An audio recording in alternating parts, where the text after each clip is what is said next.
గోదావరి జిల్లాలపైనే ఆశ పెట్టుకున్న జనసేన ఉమ్మడి పశ్చిమ గోదావరి జిల్లాలోని 5 స్థానాల్లో పోటీ చేసే అభ్యర్థుల జాబితాను సిద్ధం చేసింది. తాడపల్లిగూడెం, నరసాపురం, ఉంగుటూరు, నిడదవోలు, భీమవరం స్థానాల్లో జనసేన పోటీకి సిద్ధమైంది.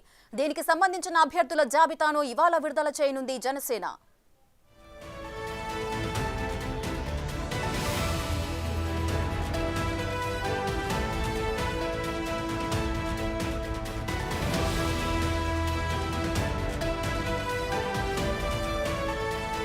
తాడపల్లిగూడెం నుంచి బొలిశెట్టి శ్రీనివాస్, నరసాపురం నుంచి బొమ్మిడి నాయకర్, ఉంగుటూరు నుంచి ధర్మరాజు పేర్లను ప్రకటించనున్నారు. ఇక నిడదవోలు సీటుపై ఇప్పటికే కందుల దుర్గేష్ కు కేటాయించారు. ఇక భీమవరం అభ్యర్థిత్వంపై ఉత్కంఠ కొనసాగుతోంది. ఇక్కడి నుంచి జనసేన అధినేత పవన్ కళ్యాణ్ పోటీ చేస్తారని ప్రచారం జరుగుతోంది. కానీ దీనిపై క్లారిటీ రావాల్సి ఉంది.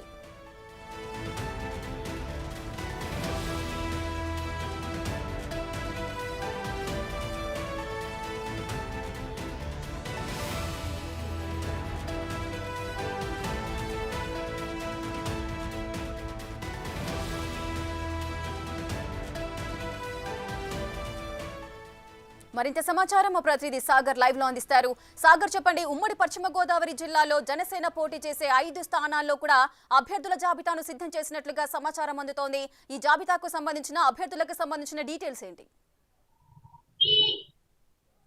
గుడ్ ఈవినింగ్ రేఖ. జనసేన పార్టీ అధ్యక్షుడు మరో అడుగు ముందుకు వేశారని చెప్పుకోవచ్చు. ఉమ్మడి పశ్చిమ గోదావరి జిల్లాలో ఇప్పటి వరకు కేవలం నిడదవోలు సీటు మీదే క్లారిటీ ఉండగా ఒక అడుగు ముందుకు వేస్తూ నర్సాపురం నియోజకవర్గంతో పాటుగా ఉంగుటూరు, తాడేపల్లిగూడెం నియోజకవర్గాలకు సంబంధించి అభ్యర్థులను ఖరారు చేసినట్టుగా మనకు సమాచారం అందుతుంది. నర్సాపురం నియోజకవర్గానికి సంబంధించి గత ఎన్నికల్లో పోటీ చేసి స్వల్ప ఓట్లతో ఓడిపోయిన బొమ్మిడి నాయకుడితో పాటుగా ఉంగుటూరు నియోజకవర్గం నుండి పచ్చమట్ల ధర్మరాజు కొత్త అభ్యర్థి. అతను గత 4 ఏళ్లుగా కూడా జనసేన పార్టీ గెలుపు కోసం తీవ్రంగా కృషి చేస్తున్నాడు. అతనికి ఇవ్వడం జరిగింది. తాడేపల్లిగూడెం నియోజకవర్గానికి సంబంధించి 2019 ఎన్నికల్లో పోటీ చేసి ఓడిపోయినటువంటి బొలిశెట్టి శ్రీనివాస్కే మరలా జనసేన పార్టీ మ్యాండేట్ ఇచ్చినట్లుగా కూడా మనకు సమాచారం అందుతుంది. దీంతో ఇప్పటి వరకు ఉమ్మడి పశ్చిమ గోదావరి జిల్లా వ్యాప్తంగా చూసుకుంటే కనుక 4 అసెంబ్లీ సీట్లను జనసేన పార్టీ తీసుకున్నట్లుగా మనకి స్పష్టంగా సమాచారం అందుతుంది. భీమవరం నియోజకవర్గానికి సంబంధించి ఇంకా క్లారిటీ రాలేదు. ఎందుకంటే అక్కడ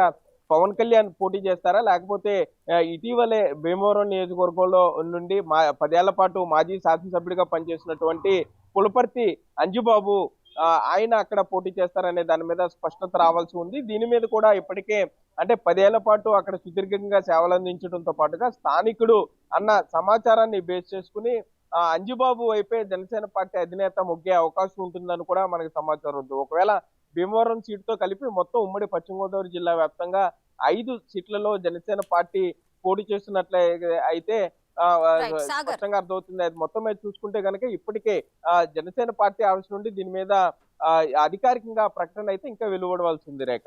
రైట్. సో పశ్చిమ గోదావరి జిల్లాకు సంబంధించి 5 నియోజకవర్గాల్లో 4 అయితే కన్ఫర్మ్ అయ్యాయి. కానీ ఈ భీమవరంకి సంబంధించి కూడా ఎవరు పోటీ చేస్తారు అనే అభ్యర్థిపై అయితే ఇంకా సందిగ్ధత నెలకొంది. మరి పవన్ కళ్యాణ్ పోటీ చేస్తారా అనే క్వశ్చన్ కూడా రేజ్ అవుతోంది.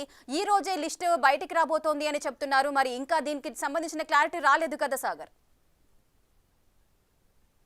అవును, భీమవరానికి సంబంధించి అయితే ఇంకా పూర్తిగా క్లారిటీ రాలేదనే చెప్పుకోవచ్చు. దీని మీద ఇంకా స్పష్టత ఇవ్వలేకపోతున్నారు. ఒకవైపు భీమవరం నియోజకవర్గానికి సంబంధించి జనసేన పార్టీ నేతలు కానీ జన సైనికులు వీర మహిళలంతా కూడా పవన్ కళ్యాణ్ ఇక్కడ నుండి పోటీ చేయాలి, ఎక్కడైతే పోగొట్టుకున్నామో అక్కడ వెతుకోవాల్సిన పరిస్థితి ఉంది కాబట్టి అక్కడే విజయం సాధించాలి భారీ మెజారిటీతో, అంటే అంజుబాబు చేరికతో సుమారుగా 1,00,000 ఓట్ల మెజారిటీ పవన్ కళ్యాణ్కి వచ్చే అవకాశం ఉంటుందని వారు అంచనా వేస్తున్నారు. కానీ అక్కడ క్షేత్రస్థాయిలో పరిశీలిస్తే గ్రంథి శ్రీనివాస్ బలంగా ఉండడంతో పాటుగా అధికార పార్టీ ఆర్థిక అంగబలం ఉన్న గ్రంథి శ్రీనివాస్ ఎదుర్కోవాలంటే లోకల్ గా ఉన్న లీడర్ అయితేనే బాగుంటుంది. 10 ఏళ్ల పాటు అంజుబాబు అక్కడ పనిచేశారు, వివాద రహితుడుగా ఉన్నాడు. ఇటు కాపు సామాజిక వర్గానికి చెందిన వ్యక్తి కావటం, ఇటు క్షత్రియ సామాజిక వర్గంతో పాటుగా ఇతర సామాజిక వర్గాలతో ఆయనకు ఉన్నటువంటి సఖ్యత, కలుపుగోలుతనం, వీటన్నిటిని ప్లస్ పాయింట్లుగా చూస్తూ అంజుబాబు అయితే అక్కడ తప్పనిసరిగా జనసేన పార్టీ విజయం సాధిస్తుందన్న ఆలోచనలో కూడా ఉన్నారు. అంటే ఇప్పటికే పవన్ కళ్యాణ్ అంజుబాబు చేరిక సమయంలో భీమవరం నాదే, గ్రంథి శ్రీనివాసం తరిమికూడదాం, భీమవరం నేను గుండెల్లో హత్తుకుని పెట్టుకుంటాను, భీమవరం అభివృద్ధి చేస్తానని పవన్ కళ్యాణ్ మాట్లాడడంతో కొంత అయోమయం వచ్చిందనే చెప్పుకోవచ్చు. ఎందుకంటే పవన్ కళ్యాణ్ మరి స్పష్టత లేకుండా మాట్లాడుతున్నారా, లేకపోతే ఇంకా ఎక్కడ పోటీ చేయాలి అనే దాని మీద ఎందుకని స్పష్టమైన నిర్ణయం తీసుకోలేకపోతున్నారు అంటూ రాజకీయ విశ్లేషకులు అయితే భావిస్తున్నారు. ఇటు నిడదవోలు నియోజకవర్గానికి సంబంధించి కూడా కందులు దుర్గేష్ ను తూర్పుగోదావరి జిల్లా నుండి ఇటు ఉమ్మడి పశ్చిమ గోదావరి జిల్లాకు పంపించారనే చెప్పుకోవచ్చు. అక్కడ కూడా ఇప్పుడు చాలా తక్కువ టైంలో కందులు దుర్గేష్ అక్కడ గ్రౌండ్ వర్క్ చేసుకోవాల్సింది. ఇప్పటికే అక్కడ టికెట్ ఆశించి భంగపడ్డ నిడదవోలు మాజీ ఎమ్మెల్యే బూరుగుబుల్లి శేషారావు గాని,